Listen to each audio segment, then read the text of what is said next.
ou rationnel. En accord ou à l'opposé. Par ici, les brasseurs d'opinion et de vision. Les rencontres de l'air. Emmanuel Latraverse, j'avais hâte de te retrouver aujourd'hui parce que, mon Dieu, que ça bouge à Québec, à Ottawa, un peu partout finalement dans le pays. Oui, absolument, parce que c'est à Québec, c'est la rentrée parlementaire, puis à Ottawa, c'est pas vraiment à Ottawa que ça se passe, c'est en Ontario. C'est la fameuse rencontre de Monsieur Trudeau avec son caucus mécontent, découragé, anxieux. Et c'est intéressant, Monsieur Trudeau, donc, ce matin, pour convaincre qu'il veille au grain et qu'il a entendu les préoccupations des Canadiens. Et il était à London, en Ontario. C'est pas surprenant, région hyper contestée, où les sièges libéraux sont en danger, face aux conservateurs. Et donc, on a grosse annonce, on a annoncé de l'aide du fédéral pour construire 2000 nouveaux logements dans la ville de London, 75 millions de dollars. Ça veut dire, minute papillon, là. Le premier ministre se déplace pour 75 millions de dollars. C'est pas habituel, La réponse est oui, parce que c'est symbolique, là. C'est la première entente signée entre Ottawa et une ville grâce à l'accélérateur de logement, qui est une mesure qui a été mise en place par le gouvernement fédéral pour dire aux villes, déniaisez-vous, réglez vos problèmes de bureaucratie, de zonage, tout ce qui rend la construction domiciliaire impossible, lente, lourde, confuse dans les villes. Puis nous, on va vous donner de l'argent pour construire du logement abordable. C'est comme un incitatif pour que les villes agissent vite et règlent leurs problèmes de zonage. C'est une bonne idée, OK? Personne ne le remet en question. Sauf que ça a été annoncé dans le budget de 2022. C'est ça le problème. Mais donc, là, ça a pris 18 mois entre le moment où on a une idée dans le budget, 18 mois pour signer une première entente. Mais est-ce que c'est juste de la poudre aux yeux puis rattacher ça là, en attendant que ça aille mal puis dire regardez, on en fait des affaires? Est-ce que c'est une annonce recyclée ou est-ce que on essaie réellement de nous convaincre que tout d'un coup, ce qui se passe à London, c'est ce qui va se passer dans toutes les autres grandes villes du pays, là? Le problème, c'est que moi, je pense que quand cette mesure-là avait été annoncée dans le budget de 2022, elle était super bien accueillie. Je veux dire, Pierre Poilievre n'est pas le premier là, à avoir pensé au fait qu'il faut mettre en place des incitatifs et forcer les villes à revoir leur façon de faire, qu'elles font partie du problème dans la construction domiciliaire au Canada. Là. Il n'a pas inventé le couteau à beurre, Pierre Poilievre. Le problème, c'est que cette histoire-là illustre tout ce qui cloche avec le gouvernement Trudeau. Il y en a, c'est des bonnes idées, mais ça prend tellement de temps à mettre en œuvre, c'est tellement lourd qu'une fois que ça arrive, c'est comme si la crise elle a eu le temps de s'empirer.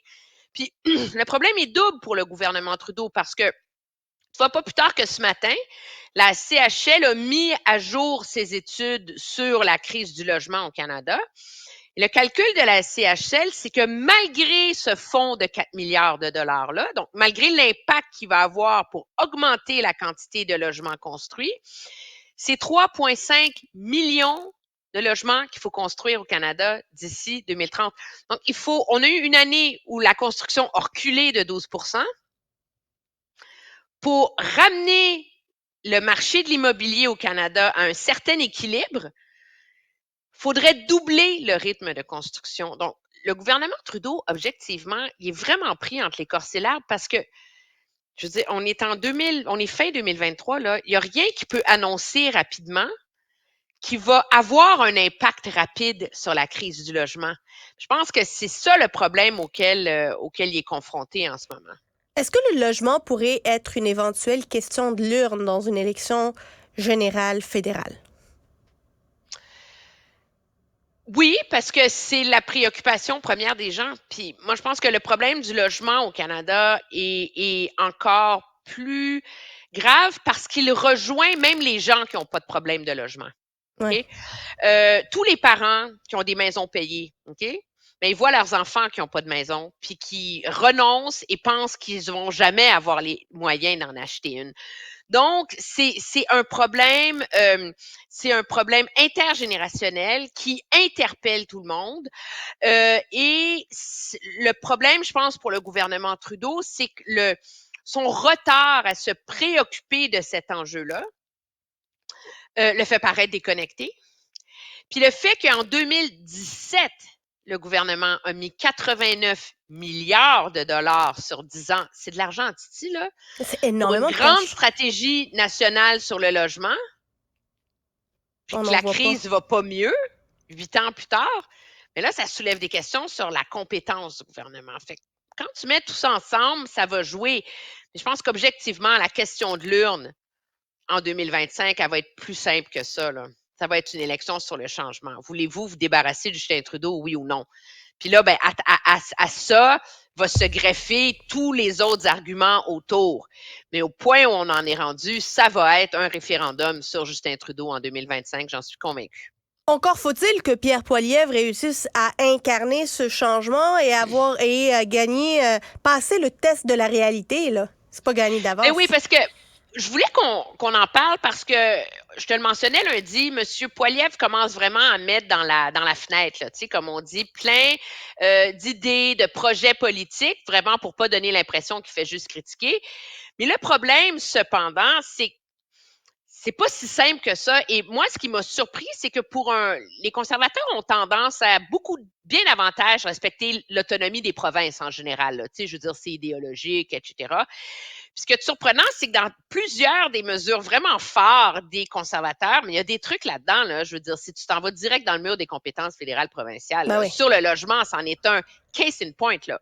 Il y a deux idées premières sur la question du logement. La première, c'est au lieu d'avoir la carotte, je vais vous donner 4 milliards pour construire. Il dit tous les fonds d'infrastructure municipale vont être conditionnels à ce que les villes augmentent leur niveau de construction de 15 %. Ben là, il se place comme si Donc, c'était le Montréal, boss des municipalités, là. alors, il faut augmenter de 15 %. Si vous augmentez pas de 15 %, vous êtes pénalisé. Mais si vous dépassez le 15 % je vais vous en donner plus. C'est parce que les villes sont des créatures des provinces. Puis la réalité objective, c'est que dans le reste du pays, on est pas mal plus accommodant pour ça. Puis je pense pas que Doug Ford va faire une conférence de presse pour dénoncer ça. Ça fait bien son affaire de voir le gouvernement fédéral aller affronter les villes à sa place. Mais arrivé au Québec, M. Poilievre, il va être obligé de concevoir qu'il va falloir s'asseoir, négocier des ententes particulières avec le Québec. C'est la même chose sur le transport en commun. Il cite l'exemple de Singapour. Il dit, vous allez à Singapour, il dit, dès qu'il y a une station de métro, dès qu'il y a une station de train, dès qu'il y a une station d'autobus, il y a des immeubles, il y a des tours, il y a du logement partout, autour. Oui, mais parce que c'est Singapour, là. Je veux dire, C'est pas tu London, vas dire à Ontario, Montréal, là. je finance pas le REM, je finance pas tu vas dire à la caisse de dépôt, je finance pas le REM si la ville de Pointe-Claire change pas son zonage et fait pas construire un bloc appartement à côté. C'est pas évident à mettre en œuvre, là, tu sais, on s'entend, là. Alors, à un moment donné, je pense que M. Poilievre aussi, et c'est le danger pour lui que l'élection soit dans 2 ans, c'est qu'on va commencer à lui poser des questions sur la faisabilité de ses promesses. Je dis pas qu'elles ne sont pas faisables, mais je dis qu'il va devoir les défendre. Puis c'est beaucoup de temps, 2 ans, pour être confronté à ces questions-là, alors que objectivement, en campagne électorale, tu sais comment ça marche. Là, une fois que le vent est parti, il y a plein de détails qui sont perdus à un moment donné, puis c'est bien plus à l'avantage d'une opposition dans une élection de changement où tout le monde dit, ah, regarde, on s'en fout, il y a une bonne idée, on verra après, tu sais. On va voir s'il va passer ce test-là. C'est sûr que dans les deux prochaines années, il va y avoir largement l'occasion de lui demander la faisabilité de son plan. Et durant la campagne électorale, je suis pas mal sûre que Justin Trudeau va lui faire quelques jambettes. Manuel Latraverse, on se retrouve bientôt. Très bien, au revoir.